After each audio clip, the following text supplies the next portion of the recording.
to actually look forward and not to look backwards.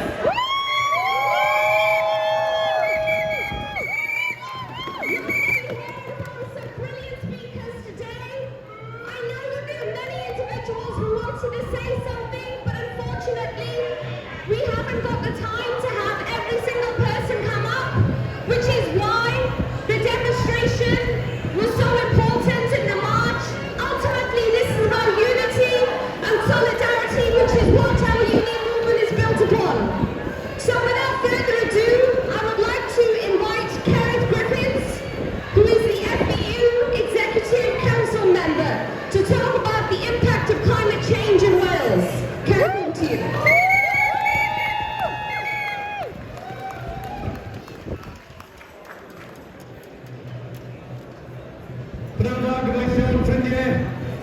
Friends, sisters, brothers, comrades, good afternoon. And once again, I'm proud and privileged to be able to bring you greetings of solidarity from firefighters, fire control staff, and fire brigade union members across Wales here today.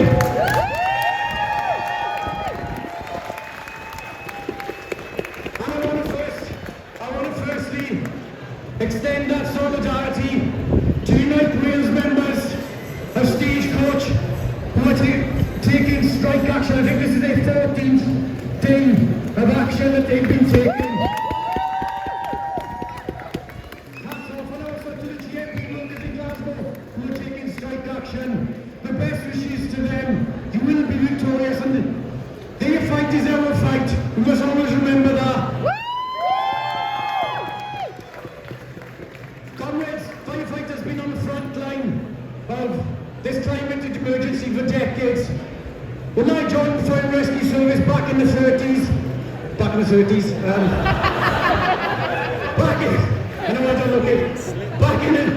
the early 90s, about 30 years ago, we were dealing with wildfires then. We were dealing with incidents of flooding back then. The difference between then and now is the size and the scale of those incidents. And the numbers bear that out. Back in 2014 in the UK there was one wildfire over 25 hectares. By 2019, in 5 short years, that had increased to 137. The wildfires we see now last for days. They cover a much bigger area, and the devastation is there for everyone to be seen. Comrades, the flooding incidents, they're destroying homes. And not just once, but some people are going through it 2 and 3 times. I can only imagine the horror and the devastation that causes to homeowners. And this is all going on when we've seen the most severe cuts to the Fire and Rescue Service that we've ever seen. Since 2010, there are 12,000 fewer firefighters on the front line. We've seen tens of fire stations closed. We've seen dozens of fire appliances taken out of service, and that needs to be reversed. We need to see investment. We need to see investment in the Fire and Rescue Service. We need to see investment in the public services. And we need to see severe investment in a green future. Not the empty rhetoric that we've seen coming out of Boris Johnson's mouth this week in Glasgow.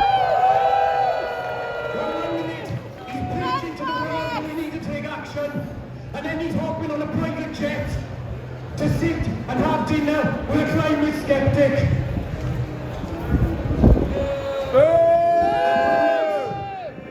Comrades, I'll leave you with this. This is my message to the world. That if, as a result of climate change, you lose your home because of flooding, or if, as a result of climate change, you lose your community through wildfire, my Wales, your Wales, our Wales will always welcome you.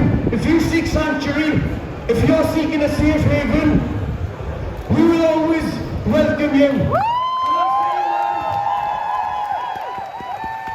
I'm saying it loud, and I'm saying it clear, the refugees will always be welcome here.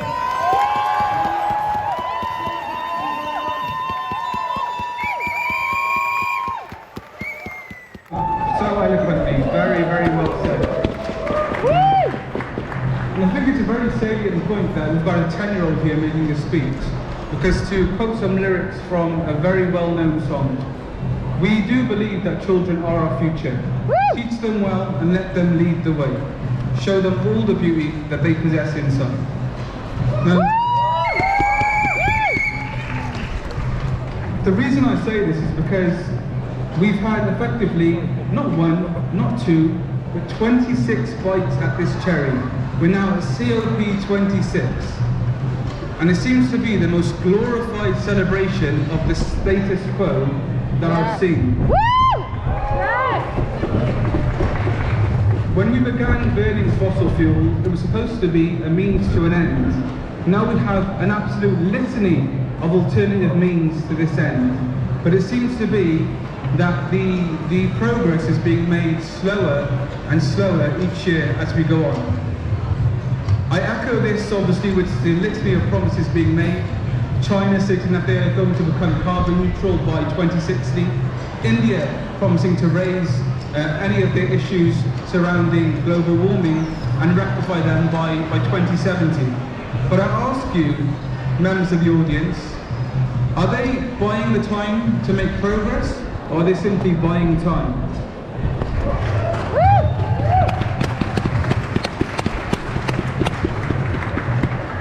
Of course, I'm going to draw parallels to the farmers' protest based within India that has been going on since March 2020, over a year and 2 months as we stand.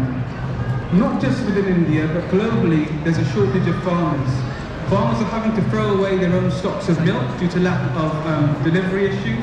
Farmers are also facing issues with growth. The rising sea levels are impacting the standard 4 seasons that we were all well versed within, and having a global impact on our environment. The time for change it's not today, it was in fact yesterday, but simply we need to make progress as soon as we can.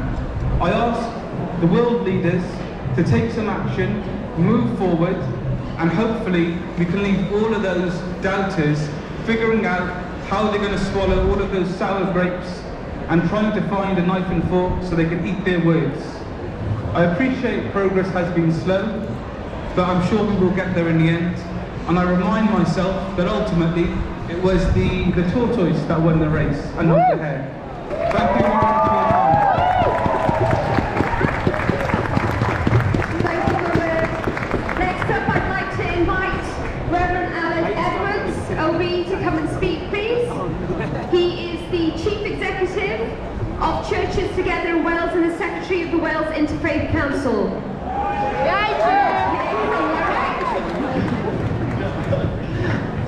Friends, it's great to be with you today. Diolch yn fawr iawn i chi gyd.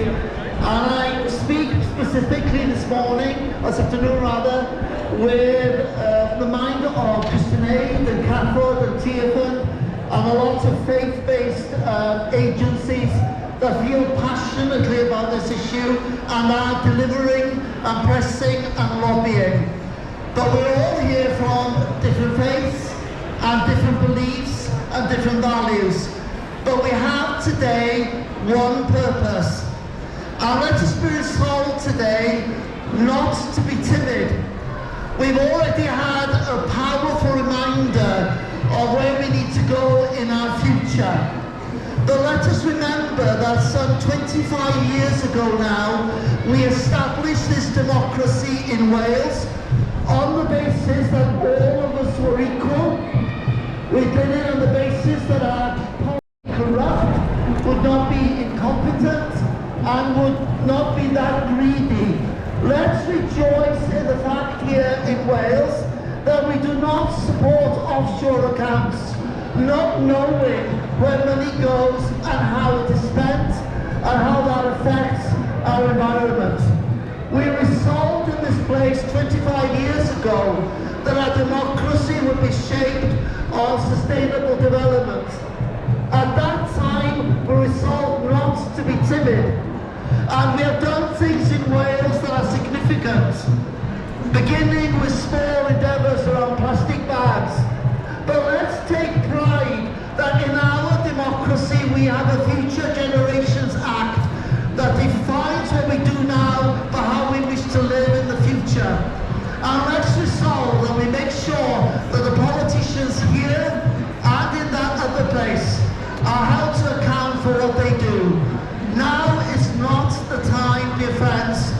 to be timid. Can I ask you a very special thing as I close? In this large protest today, we have friends who just a few weeks ago fled Kabul for the fear of their lives. And Wales has been a world leader, a nation of sanctuary, in providing a home for them with an effective wraparound. Dare we believe in this place that Wales can be a world leader in the realm of human rights? Dare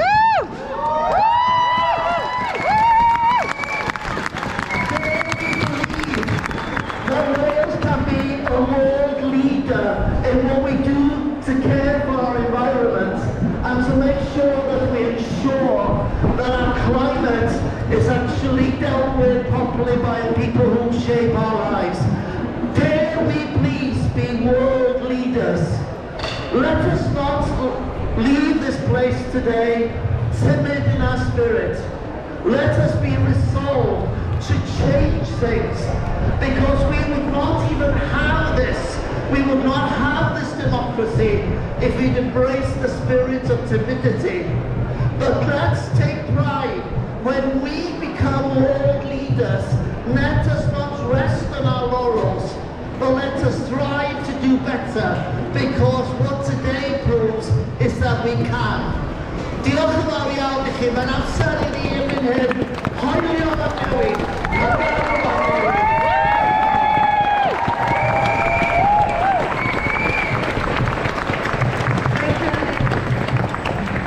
As Alex said, now is not the time to be quiet. Now is the time for us to be bold and to continue being loud, so that every single one of our leaders and those people who are in decision-making, powerful positions, listen to the people. So without further ado, again, I'm going to invite Dr. Sean Aled to speak, who's a North Wales poet, a Welsh language translator and an activist. Diolch yn fawr, ac mae'n wir fraint i fod yma y pnawn a mae'n hod i'r galon.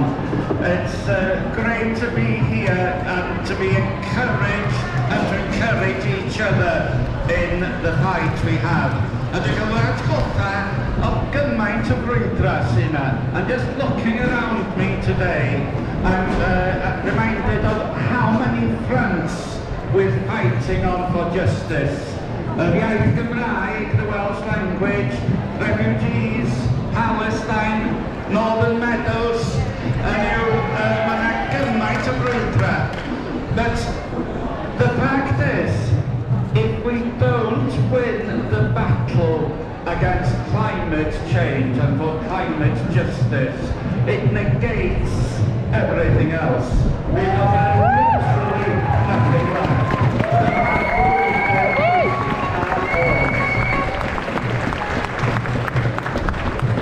I do have some poetry, since I've been introduced as a poet, to share with you. And this poem arose from something I witnessed when the XR protests were happening here in Cardiff in 2019.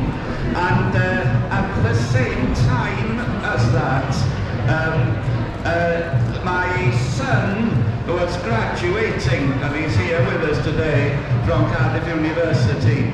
And just after we came out of the graduation ceremony, I overheard a conversation where there was a young lady who was graduating, and it seemed her dad had disappeared for a while.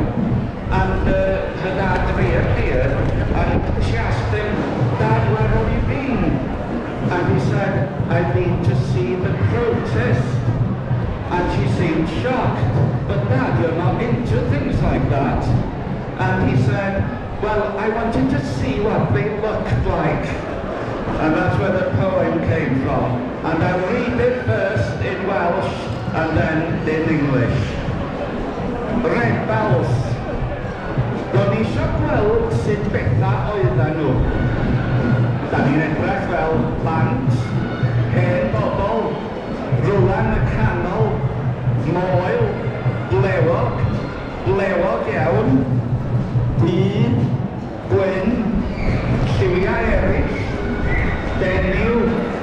you. I wanted to see what they looked like.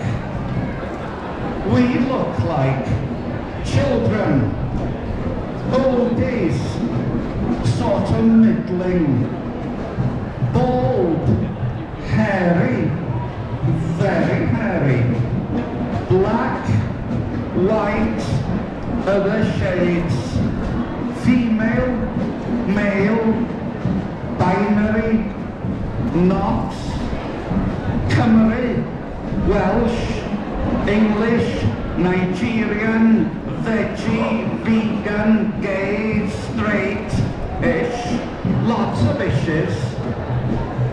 But if we do nothing, we look like nothing. I hope you saw what you needed to see.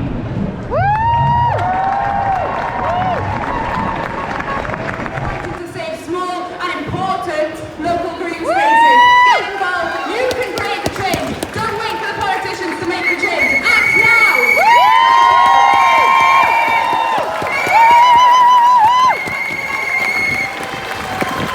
Next up, I'd like to ask Sammy Bryant to come up, please. Sammy Bryant is a volunteer for the Muslim Council of Wales and the Youth Ambassador for IFES Eco-Islam. Welcome back, thank you very much.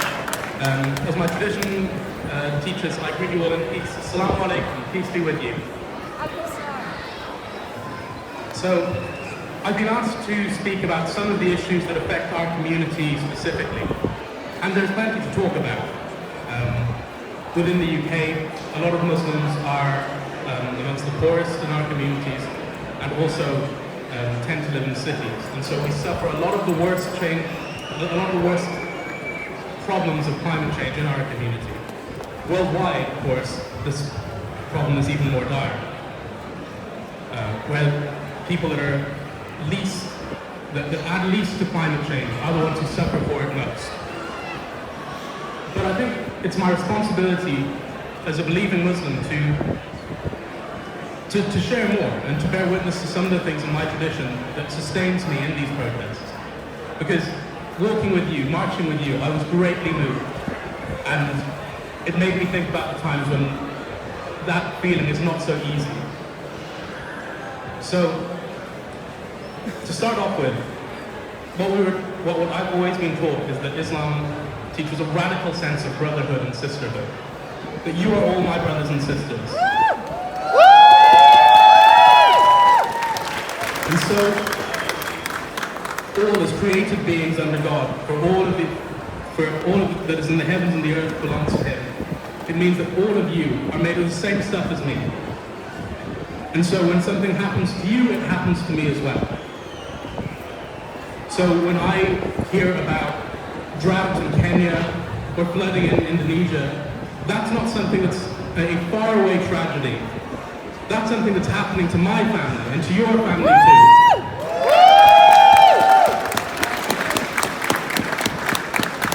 This planet we've been given is a sacred trust and a sacred text.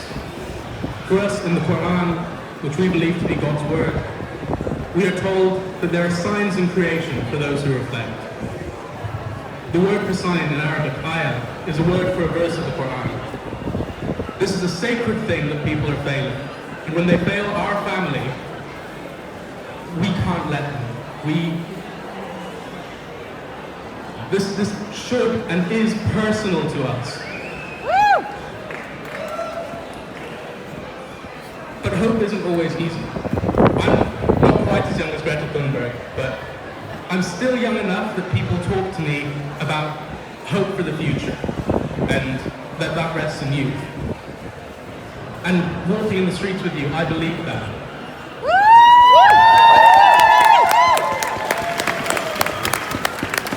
But it's hard to sometimes. But fortunately, my tradition gives me something to do when there isn't hope. Because we're taught that our Prophet told us, peace be upon him, that if we are left, as the world is ending, holding a plant, holding a sapling, holding a seed, what do? We plant it. And so, seeing the beginnings of of seeds being planted whilst walking with you. That was something really special. So God bless you all. Diolch yn fawr.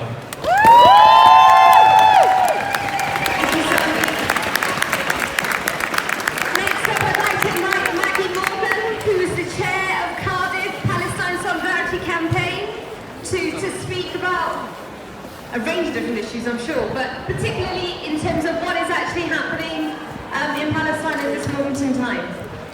Diolch yn fawr iawn. Shwmae ffrindiau, hello friends, I'm Maggie from Cardiff Palestine Solidarity Campaign. I want to speak to you today about speaking truth to power. So my friends, why are we here today? We're here today to save humanity from itself, from the consequences of its own most destructive actions. So if you care about humanity, you are with us. And if you care about humanity, you are also with the Palestinian people. Yes! The struggle for justice and human rights for Palestinians is the great moral cause of our age. And we all need to take a stand on this, just as we have all done on the climate emergency. Anyone who has done any campaigning for either of these causes or any other humanitarian causes knows how important it is to build a global consensus, to see our shared humanity and our cause as one and the same thing. In the Palestine Solidarity Campaign, we believe in people power. With a united front of love and solidarity, we are winning over more and more people to stand with us on the right side of history. For peace, equality and justice, we know that we're winning because more and more governments and organisations are calling the current Israeli regime what it really is, an apartheid regime. And to stand up for Palestine is to criticise the Israeli state, but let's be clear, friends, it does not mean criticising Jews or Judaism, and we take a passionate stance against all forms of anti-Semitism. But, like climate activists, Palestinian rights campaigners have been labelled over the years as extremists and terrorists. Palestinians could teach a masterclass on how to resist this misrepresentation with dignity, humour and resilience. Like climate activists, Palestinians have spent years countering falsely constructed arguments, claiming that they are fighting for something that doesn't exist. Like climate activists, Palestinians will never give up the fight, will not be silenced. The latest assault by the Israeli state on Palestinian civil society is truly shocking. 2 weeks ago, Israel designated 6 Palestinian human rights groups as terrorist organisations. If you're fighting injustice and you get labelled a terrorist, what do? Give up the fight? I don't think so. To give up the fight is to give up on humanity. To stay silent in the face of injustice is to be complicit with that injustice. So we will never stop telling the truth. The fate of the Palestinian people over the past 73 years has been nothing but a horror story. But it's a story that powerful interests have tried to deny and to cover up over the years. From the Nakba in 1948, when 700,000 Palestinians were driven out of their homes and made into refugees, to the illegal settlements in the West Bank today, this has been a story of ethnic cleansing, dispossession and apartheid.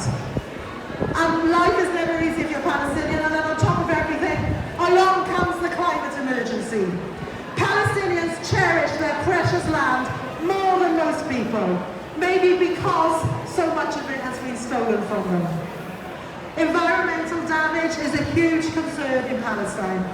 And as the Palestinian Prime Minister, Dr. Mohammed Shtayyeh, said at the COP26 conference on Monday, the Israeli occupation is the most critical long-term threat to the Palestinian environment. As part of this brutal land grab, around 2.5 million trees have been felled in the Palestinian territories since 1970, including 800,000 olive trees. In Gaza, 95% of the groundwater is already contaminated. Imagine that. Palestine would like to implement its own sustainable development and green energy policy, but all of its resources are controlled by Israel.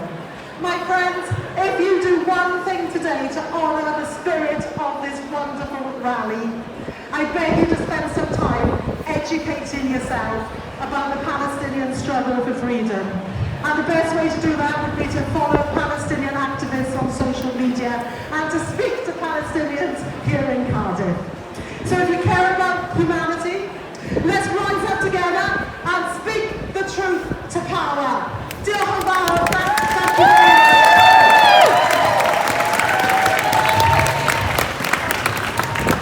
Next up, I'd like to invite Catherine Williams, who is here on behalf of Cardiff Trades Council. She's going to be speaking about the range of different strike actions and disputes that are taking place in the union movement at the moment. Thanks, Shav, and I'd like to bring solidarity from the trade union movement in Cardiff. Cardiff Trades Council brings together all the trade union branches across the city, but organises across our communities as well. And we have seen strike action developing and workers getting organised all across the areas, whether it's bus drivers, lorry drivers, DVLA workers, or the refuse workers in Glasgow this week as well. Workers are getting organised. And if you're not in a union, join a union and get organised in your workplace as well. The COP26 has been a disaster for the planet, for humanity and the working class. Sadly surprising when you see it has corporate sponsors, energy corporations and banks who make billions out contributing to climate change. All they've achieved is vague promises to maybe achieve carbon targets, which in any case will not stop catastrophic climatic changes.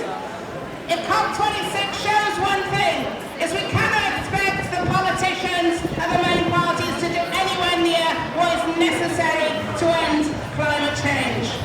They all keep throwing it back on our shoulders, on the shoulders of working class people. There's our responsibilities. But we have to say loud and clear to politicians. Oh, sorry, you just dropped something. And their friends in big business. We need to make it clear that's the problem. We're obstacles to making the changes necessary to save our planet. It's cleanly to reinvigorate our railway system and public transport system. We need the Welsh Government to nationalise public transport in Wales instead of subsidising the bosses of Stagecoach, Arriva and First.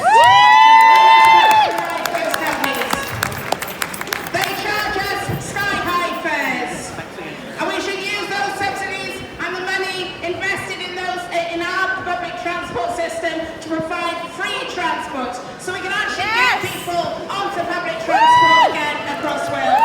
We also need it to be publicly owned, so we can control the routes of the ones that we need in Wales as well, actually linking up our communities in Wales, not making a fast buck and only running the profitable routes. Representing workers across Cardiff, we have given full solidarity to those Stagecoach workers in South East Wales. We extend that solidarity to the Arriva workers, bus drivers in North Wales, who are also going to be taking strike action shortly. Those workers need a decent living wage, and by controlling and owning a public transport system in Wales, we could make sure they all get the pay they deserve. More than £10.50 an hour. Let's fight and show solidarity. £10.50 now, no strings for those Stagecoach workers. Let's solve that dispute and get the buses back on the roads. So full support to those workers, but actually we all need a decent wage to live. We should actually have a wage that brings us up above benefit levels, because every time workers get a pay increase, money comes off onto their pockets, out of their tax credits. So we need an actual £15 an hour decent living wage, so that everybody can be brought up to a decent standard of living and have a decent lifestyle. So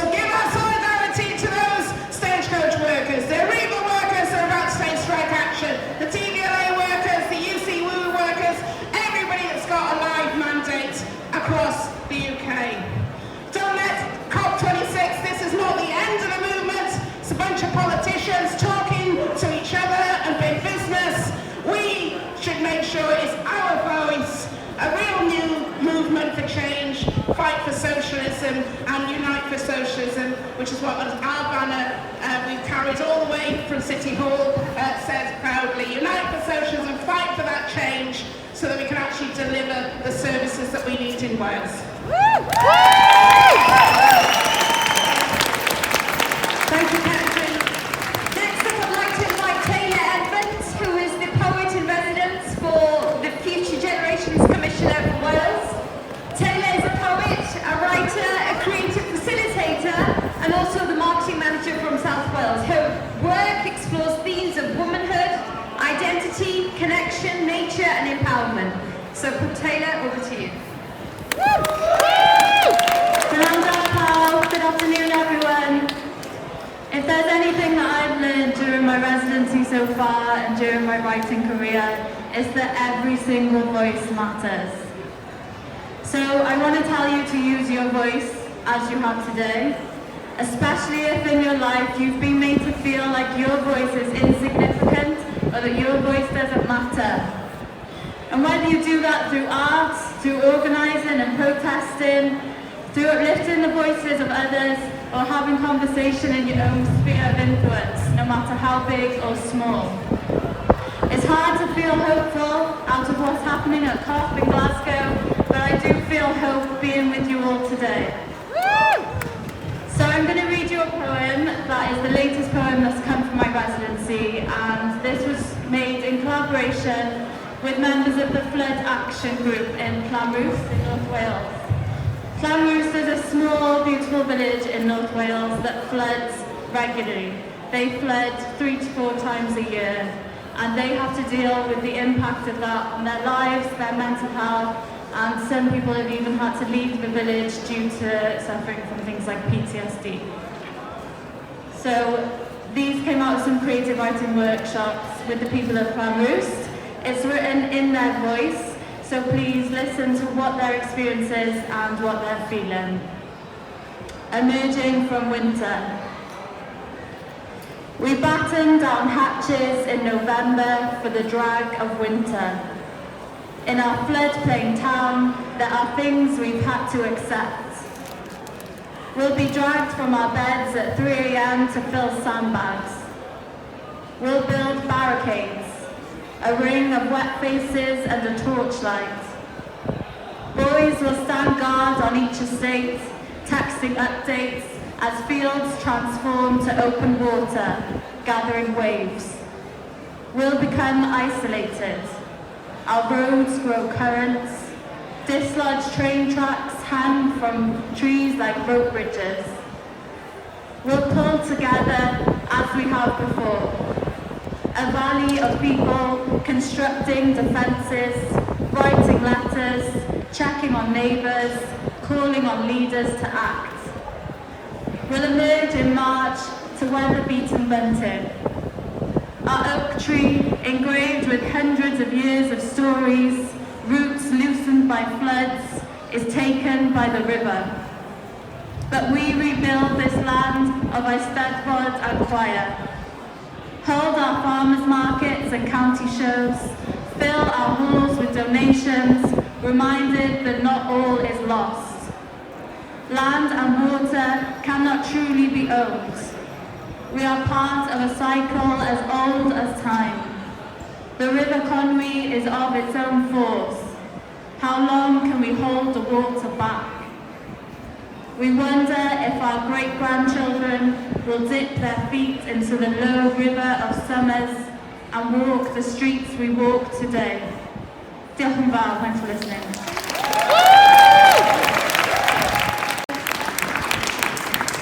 Next, I'd like to invite Bethan Sian, who is the National Secretary of CND Wales, Youth and Student CND.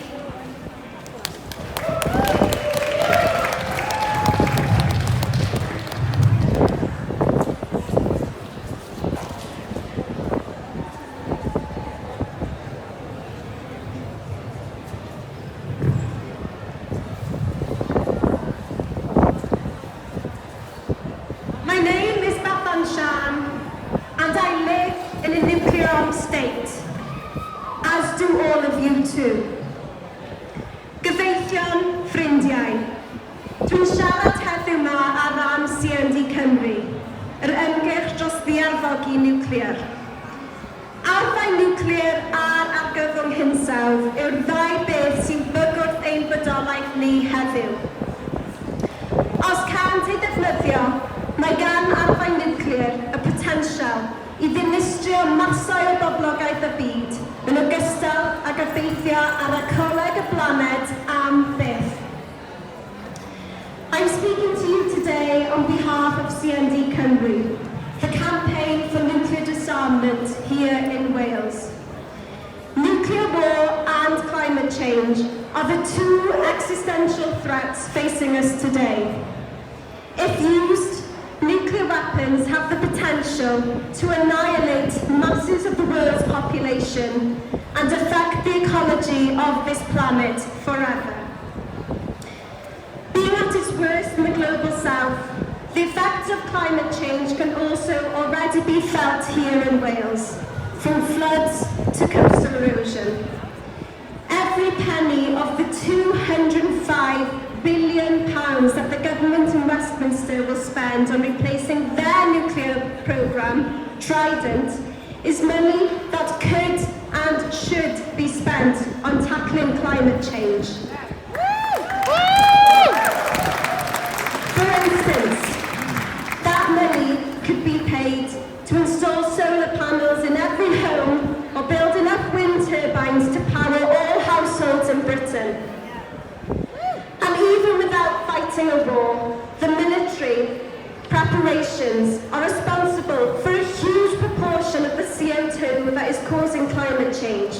For example, whereas most holiday flights were stopped last year, there was zero reduction in the number of flights to and from the more than 100 overseas US bases in more than 50 countries.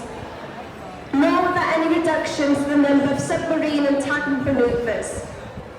So whereas there's constant talk of the need for us to cut our food consumption, our commodities and travel, there is never any suggestion that the military also have to reduce their carbon footprint too, which globally is at least as important. And don't be fooled by nuclear power either. If the Westminster government turns around and says, okay, we will give you a form of clean energy, nuclear power is not the answer.